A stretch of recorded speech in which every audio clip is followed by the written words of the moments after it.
Imagine-se no meio do deserto da Judéia. O sol se põe lentamente, pintando o céu de vermelho e dourado. O silêncio é cortado por uma voz. Não é um grito, nem um discurso. É um cântico. Um homem, sozinho, entoa salmos como se conversasse com o próprio céu. As pedras parecem escutar. O vento carrega aquela melodia antiga. Palavras que não são apenas poesia, são profecia. Aquilo que soa como arte é, na verdade, a voz de Deus. Este vídeo é sobre essa voz, sobre como, no antigo Israel, o profeta e o poeta eram a mesma pessoa. Não dois papéis diferentes, mas uma única missão: traduzir o invisível em palavras que tocam a alma. A mensagem divina não vinha apenas por mandamentos ou visões, mas por poesia, por canções, por metáforas que queimam por dentro. E hoje, séculos depois, nós ainda cantamos essas palavras. Ainda as lemos, porque de algum modo essa poesia ainda fala conosco. Se você sente que existe algo mais profundo nas palavras dos Salmos, nas profecias de Isaías ou no Cântico dos Cânticos, este vídeo é para você.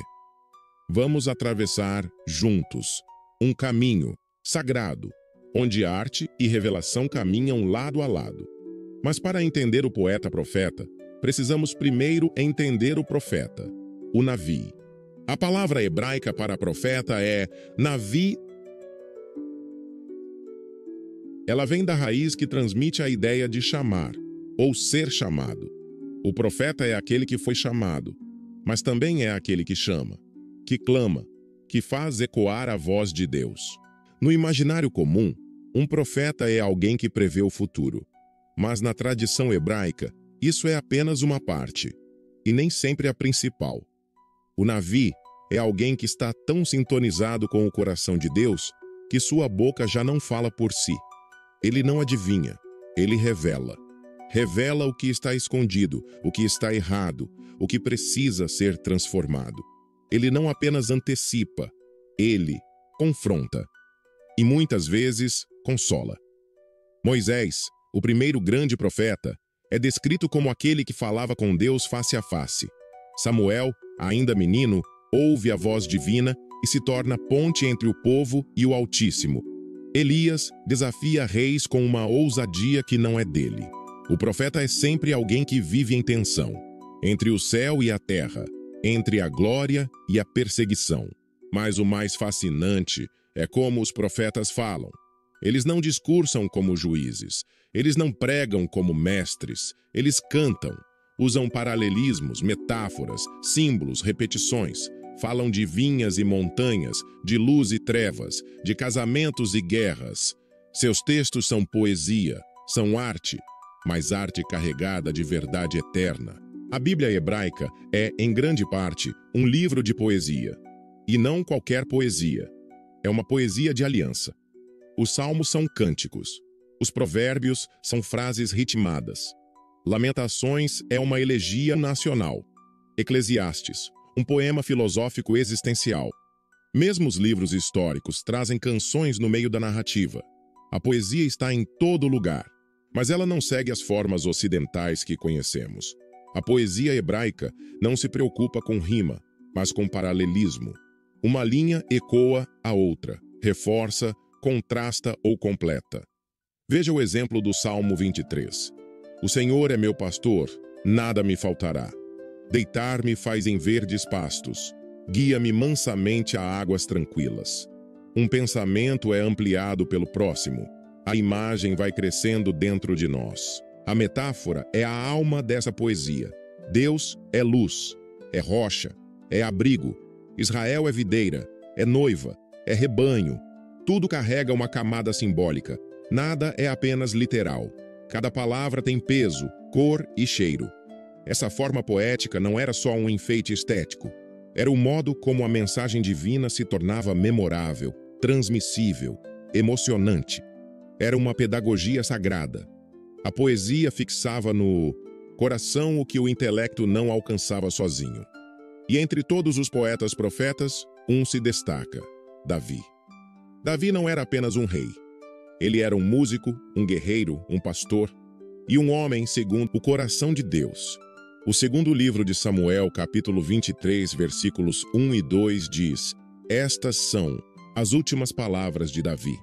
Palavra de Davi, filho de Jessé, e palavra do homem que foi exaltado, do ungido do Deus de Jacó e do suave salmista de Israel. O Espírito do Senhor falou por mim, e sua palavra esteve na minha língua. O Espírito falava por ele. Isso é profecia. Mas a forma como essa palavra se manifestava era através do canto. Davi compôs a maioria dos salmos. Alguns são confissões pessoais, outros clamores nacionais, outros ainda visões messiânicas. Veja o Salmo 22, por exemplo. Deus meu, por que me desamparaste? Essa frase ecoa nos evangelhos, nos lábios de Yeshua na cruz. Davi escreve 1000 anos antes e já está descrevendo o sofrimento do Messias. Isso não é apenas poesia, é revelação. Davi também usava instrumentos. Sua harpa acalmava os demônios que afligiam Saul. Sua música era terapêutica, profética, espiritual. Ele entendia que som, palavra e espírito estão entrelaçados. Sua arte não era entretenimento, era intercessão. E se Davi é o rei profeta, o Cântico dos Cânticos é a poesia do amor. Esse livro misterioso e belo é um cântico de amor entre um noivo e uma noiva. Mas sua linguagem é carregada de simbolismo. Cântico dos Cânticos 4:7 diz: Tu és toda formosa, minha querida, e em ti não há defeito. A tradição judaica interpreta isso como uma metáfora do amor entre Deus e Israel.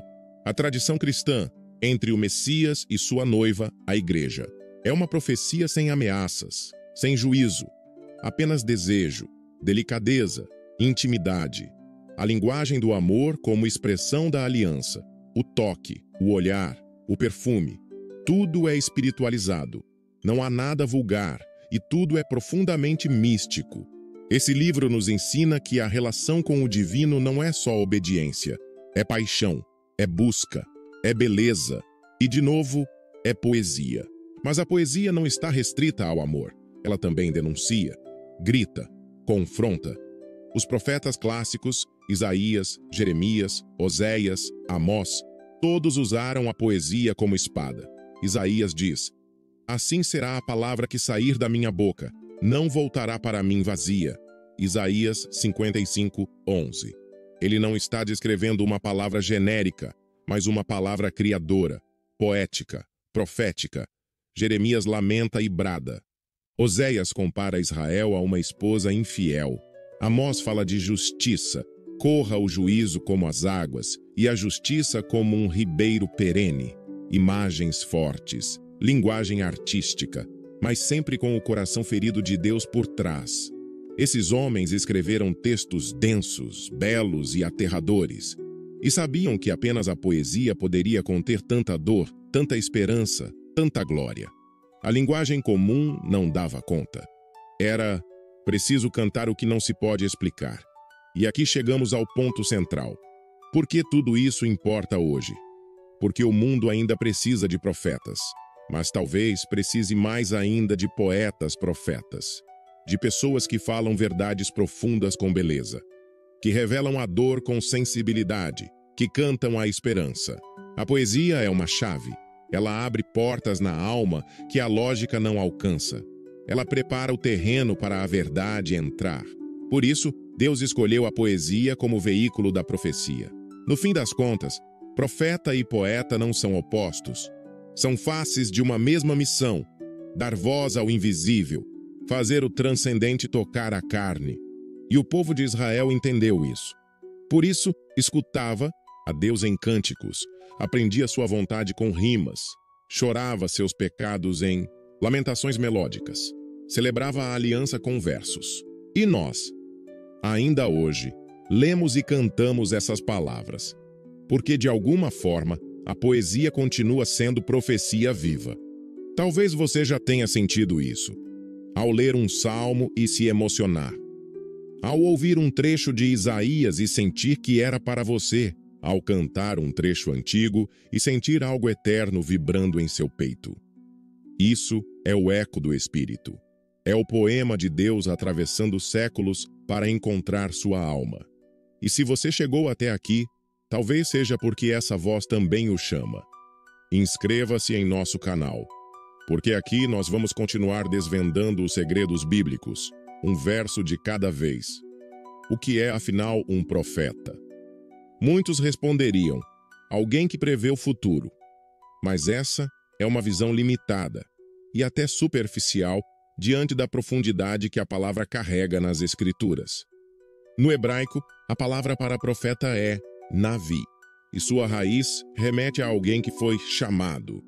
Mas não apenas chamado para uma tarefa qualquer, chamado para ser boca de Deus, para carregar e transmitir aquilo que está no coração do Eterno. O Navi é mais do que um vidente.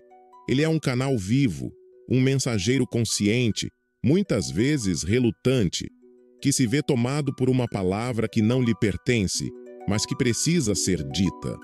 O profeta é como um vaso frágil, que carrega um fogo que não pode ser contido.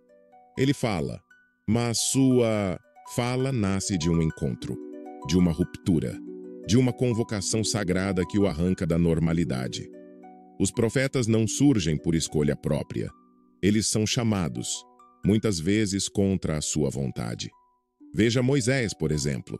Ele não buscava ser líder, nem porta-voz. Quando foi chamado no deserto diante da sarça ardente, tentou recusar. Disse que não sabia falar bem, que tinha medo, e ainda assim foi escolhido. No Sinai, ele não apenas recebeu mandamentos, ele entrou em contato com a própria voz criadora do universo. Saiu de lá com o rosto brilhando, com palavras gravadas não só em tábuas de pedra, mas na própria carne da existência. Ou Elias, o profeta do fogo, um homem solitário que aparece do nada e confronta reis com uma autoridade que não vem do sangue nem da espada, mas da intimidade com o céu. Elias ora e o céu se fecha. Ora de novo e o fogo desce. Ele desafia os falsos profetas no Monte Carmelo, mas também chora em cavernas, desejando a morte. Porque carregar a palavra de Deus é também carregar o peso da humanidade. E Samuel, o menino que ouviu seu nome ser chamado à noite, 3 vezes. Ele cresceu em meio à decadência espiritual, mas manteve a audição sensível. Foi ele quem ungiu os primeiros reis de Israel, Saul, com lágrimas amargas, e Davi, com esperança renovada. Samuel não era apenas um juiz ou sacerdote. Ele era um mensageiro do coração de Deus. O que une todos esses homens? Eles não apenas falavam, eles cantavam, choravam, clamavam com imagens, ritmos e paralelismos. Suas palavras não eram frias, eram vivas, eram poéticas, tinham cadência, tinham alma. O profeta bíblico não era um burocrata divino, era um artista da revelação. Eles usavam metáforas, símbolos, repetições, tudo para transmitir o peso da glória que carregavam. Quando Isaías dizia que a terra estava cheia da glória do Senhor, ele não estava fazendo uma afirmação teológica. Ele estava cantando uma visão. Estava tentando colocar em palavras uma experiência que o esmagou de reverência. E isso nos leva a uma pergunta mais profunda. Por que Deus escolheu essa forma de falar? Por que não apenas enviar regras, decretos, fórmulas lógicas? Por que usar poesia? Por que usar salmos, lamentos, cânticos, comparações, imagens vívidas? A resposta talvez esteja na natureza da própria revelação. A verdade de Deus não é apenas algo que se entende, é algo que se experimenta, que atravessa, que toca, que transforma. E a linguagem que mais se aproxima dessa dimensão do espírito é a poesia. A poesia não se contenta em informar. Ela precisa encantar, instigar, despertar. Ela acessa não apenas o intelecto, mas o coração. A poesia é uma chave que abre portas profundas dentro da alma. Os profetas sabiam disso, ou melhor, Deus sabia disso. E por isso os inspirava a falar com beleza, mesmo quando denunciavam o pecado. Isaías usa imagens de vinho, vinha e vento. Jeremias fala de cisternas rachadas.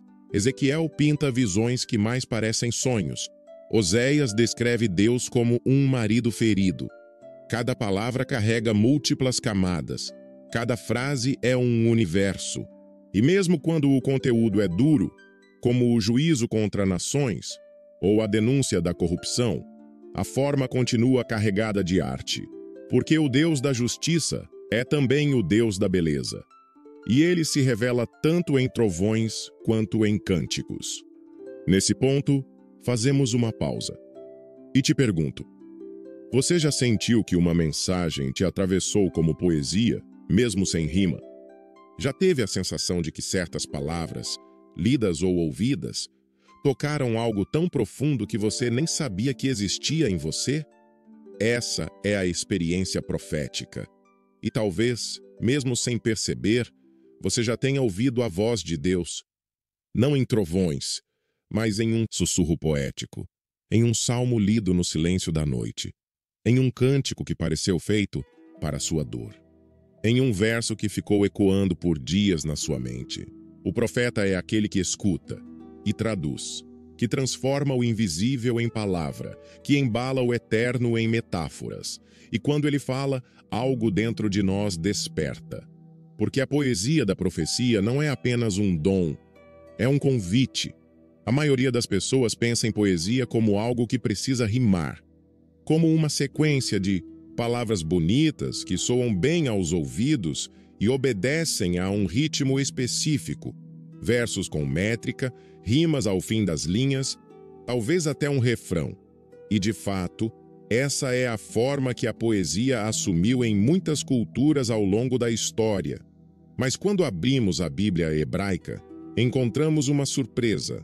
A poesia bíblica não rima, ela ressoa.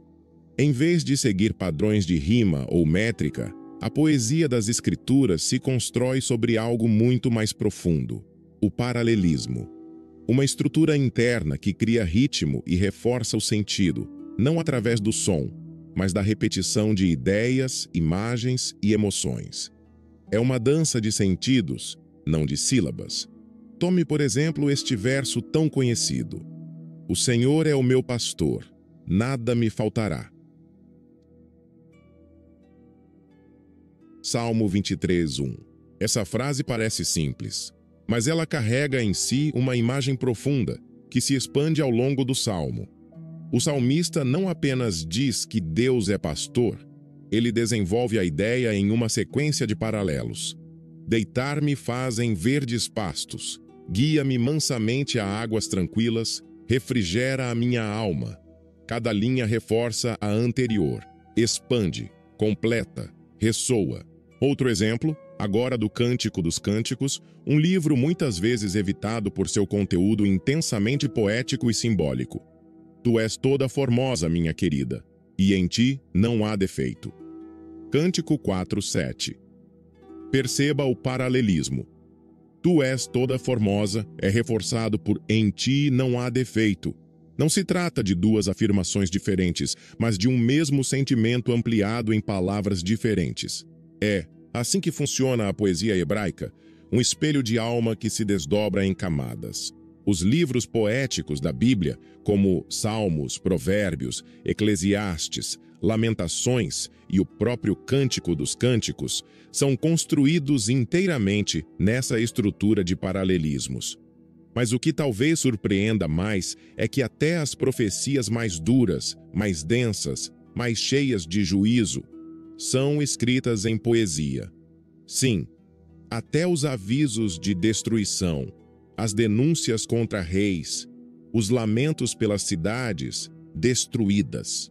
Tudo isso foi tecido poeticamente. Veja Isaías, capítulo 5. Ele começa com um cântico, um poema sobre uma vinha. Cantarei ao meu amado o cântico do meu querido a respeito da sua vinha. O meu amado tinha uma vinha numa encosta fértil. Parece uma canção de amor. Mas pouco a pouco, percebemos que essa vinha representa Israel, e o tom muda. O texto se transforma em denúncia, em clamor, em juízo. Esperei que desse uvas boas, mas deu uvas bravas. O profeta usa a metáfora da vinha para revelar a injustiça do povo, mas ele faz isso em forma de poesia. Por quê? Porque a poesia não permite indiferença. Ela exige envolvimento, ela convida à reflexão emocional, não apenas racional.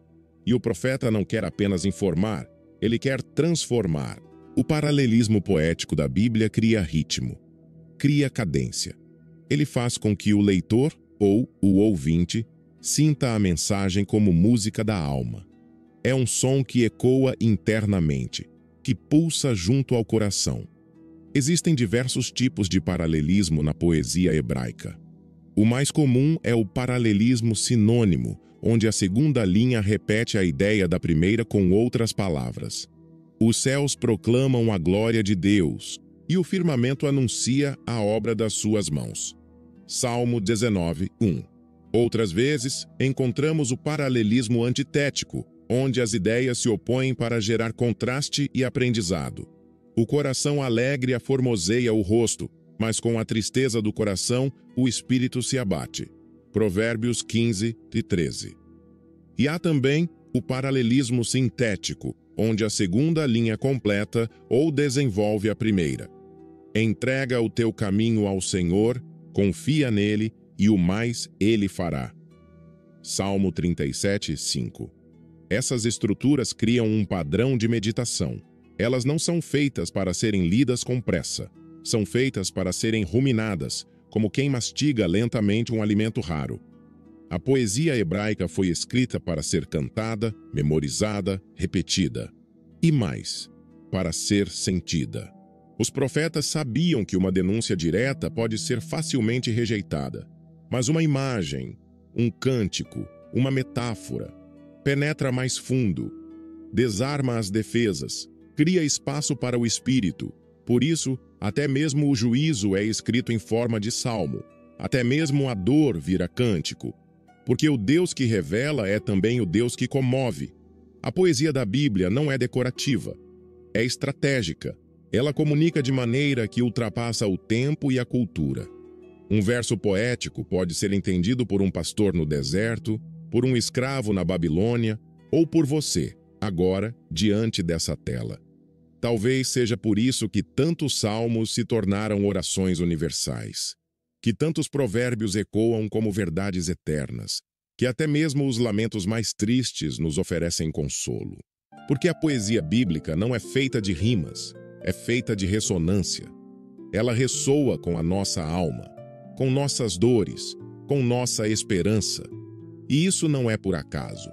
É por design, porque o Espírito Santo escolheu usar a arte da poesia como forma de comunicar a eternidade. São estas as últimas palavras de Davi. Palavra de Davi, filho de Jessé. Palavra do homem que foi exaltado, do ungido do Deus de Jacó, do suave salmista de Israel.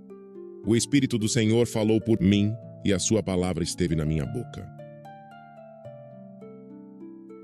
2 Samuel 23, 1-2. Davi não era apenas um rei, não era apenas o pastor que se tornou guerreiro, ou o guerreiro que se tornou governante. Davi era muito mais. Ele foi o salmista do povo, o músico do trono, o homem segundo o coração de Deus. E, acima de tudo, um profeta-poeta. A Bíblia o chama de o suave salmista de Israel. Mas sua suavidade não era fraqueza, era profundidade. Davi transformava emoções cruas em versos sagrados. Ele convertia sua dor em liturgia, sua angústia em oração. Não apenas escrevia músicas, ele canalizava revelações. Poucos se dão conta de que os Salmos de Davi contêm profecias messiânicas de precisão impressionante. O Salmo 22, por exemplo, Davi escreve: Deus meu, por que me desamparaste?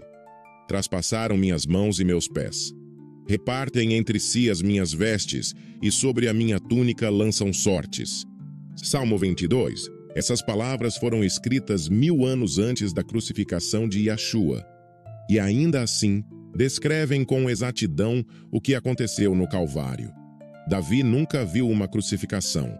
Esse tipo de execução nem sequer existia em seus dias. mas o Espírito o inspirou a escrever um salmo que se tornaria uma janela profética aberta para a cruz. Outro exemplo é o Salmo 2. Por que se amotinam as nações e os povos imaginam coisas vãs? O Senhor disse ao meu filho: Tu és meu filho, hoje te gerei. Pede-me, e te darei as nações por herança. Salmo 2. Este salmo fala do ungido, o Messias, em hebraico. Ele retrata o Filho de Deus sendo rejeitado pelas nações, mas estabelecido pelo Altíssimo como Rei dos Reis. Davi aqui está enxergando não apenas o seu tempo, mas o fim dos tempos, quando o Messias reinará com vara de ferro. Davi, portanto, não é só um compositor. Ele é um vidente, alguém que escreve como quem vê além do véu, alguém que mistura lágrimas com promessas, sangue com esperança, e a mais. O próprio instrumento de Davi era profético, a harpa. Em 1 Samuel 16, 23, lemos que, quando Saul era atormentado por um espírito maligno, Davi tocava a harpa e o espírito se retirava. Isso não era apenas música, era ministração espiritual, era arte com unção. Davi tocava cordas no mundo físico, mas movia estruturas no mundo invisível. Imagine isso, um jovem pastor, sozinho no campo, compondo canções para Deus sob o céu estrelado de Belém, sem saber que suas palavras seriam lidas por bilhões de pessoas milhares de anos depois. Que seus lamentos se tornariam orações universais. Que seus salmos atravessariam séculos, idiomas e culturas, alcançando corações feridos nos confins da terra. Davi cantava do seu lugar secreto, mas sua voz ecoava no trono de Deus. Ele nos ensinou que a verdadeira arte não é apenas expressão, é intercessão, e que a poesia, quando inspirada pelo Espírito, pode se tornar um portal entre o humano e o divino. Você já pensou nisso? E se a sua arte também tivesse esse poder? E se os acordes que você toca, os versos que você escreve, os desenhos que você faz, ou até mesmo as palavras que você fala, fossem capazes de acalmar tormentas interiores? Expulsar demônios de mentes confusas? Curar corações partidos? E se aquilo que parece ser apenas sensibilidade artística for, na verdade, um chamado profético disfarçado? A tradição bíblica nos mostra que Deus fala através da beleza. A criação é a primeira poesia. Os céus declaram a glória de Deus. As estrelas cantam. Davi entendeu isso. Ele não apenas governava um povo, ele governava emoções através da adoração. Ele organizou turnos de músicos no templo, instituiu levitas para ministrar 24 horas por dia, 7 dias por semana. Transformou Jerusalém em um centro de adoração contínua. Ele sabia que a música é arma, que a poesia é espada, que o louvor é escudo, e tudo isso começou com uma harpa e um coração sincero. Davi errou muito, mas sempre voltava com canções de arrependimento, como no Salmo 51. Cria em mim, ó Deus, um coração puro, e renova dentro de mim um espírito reto. Não me lances fora da tua presença, e não retires de mim o teu Espírito Santo. Salmo 51. Essas palavras não são apenas bonitas, são rasgos de alma. São orações cantadas que, ainda hoje, nos ajudam a orar quando perdemos as palavras. Davi nos mostra que o profeta não é apenas aquele que denuncia o pecado dos outros, mas aquele que enfrenta o próprio coração, que escreve do lugar da verdade, que canta mesmo quando sangra, que transforma a queda em clamor e o clamor em salmo. Davi, o profeta-poeta, nos lembra que a arte pode ser sagrada, que a beleza pode ser profética, que a música pode ser uma linguagem entre céu e terra, e nos convida a crer que talvez, só talvez, nossa arte também possa tocar o invisível. A poesia de Davi, os gritos desesperados de Isaías, as metáforas intensas e provocativas de Oséias, tudo isso não são apenas palavras antigas, são pulsações vivas, sons que ainda ressoam, imagens que atravessam o tempo como flechas de fogo. Tudo converge para uma só verdade. A arte é o idioma da eternidade. Deus não se revelou com manuais, nem com códigos técnicos. Ele falou com trovões, com visões no deserto, com salmos que sangram, com cânticos de amor e lamentações de dor. Ele falou com danças e instrumentos, com gestos simbólicos, com encenações proféticas, como Ezequiel deitado de lado por mais de 1 ano para representar o juízo, como Jeremias quebrando um vaso em público, como Oséias casando-se com uma mulher adúltera para encarnar a dor divina. Isso é arte. Isso é linguagem espiritual. Isso é Deus escrevendo com tintas invisíveis nos corações humanos, porque o Eterno não escreve relatórios, ele canta. As Escrituras não são frias, elas têm ritmo, têm peso, têm cheiro, cor, textura emocional. Elas não informam apenas. Elas formam, elas transformam, elas geram imagens internas, despertam memória espiritual, ativam o que está adormecido. Por isso, os versos da Escritura ainda ecoam, porque carregam uma frequência espiritual, uma harmonia que atravessa gerações, uma vibração que se alinha com o coração humano e com o coração de Deus. E provavelmente, seja porque Deus sempre preferiu falar em canções do que em sentenças. Ele escolheu salmos para nos ensinar teologia, poemas para nos revelar o Messias, parábolas para nos expor verdades eternas, figuras e metáforas para tocar o que não pode ser dito com palavras simples. Deus é o primeiro artista, o primeiro poeta, o arquiteto da beleza, a origem da harmonia. E quando ele fala, não é só para ser entendido, é para ser sentido. Então, da próxima vez que você ouvir um salmo, ler um verso antigo, ou for tocado por uma música com verdade, lembre-se, você pode estar ouvindo mais do que arte. Pode estar ouvindo a própria voz do Eterno, cantando em silêncio dentro do seu coração. E então chegamos ao fim, ou talvez ao início de algo novo. Recapitulando, o profeta hebraico não era apenas um mensageiro rígido, de olhar severo e palavras duras. Ele era também poeta, um portador de beleza, de ritmo, de metáforas que explodiam como trovões e sussurravam como o vento. A poesia bíblica, longe de ser um adorno literário, era instrumento de revelação, uma forma sagrada de dizer o indizível, de traduzir o invisível, de tocar o intocável. Davi compôs com lágrimas e com harpa. Isaías gritou visões que mal podiam ser compreendidas em sua época e ainda assim ecoam com poder hoje. Jeremias chorou versos em meio ao caos de Jerusalém. Eles não apenas previram, eles cantaram. Eles invocaram o céu por meio da arte e fizeram do texto um templo, da linguagem um altar.